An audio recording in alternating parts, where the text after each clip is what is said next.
AVGO stock analysis and price predictions for Monday is Broadcom stock buy. I'm breaking all this down in this brief short 1-minute video.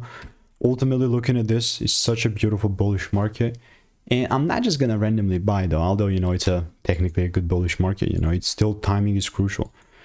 My most recent predictions have been longs on top of longs, plus 5R win right there. Here's the proof of it before.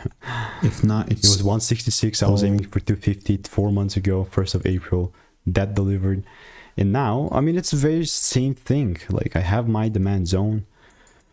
It's being mitigated, but not in a way that I would like it. I'm not just gonna again pull the trigger on this random. But if it does pull down and does show me that shift, then and only then I would look to take it further up. That's it.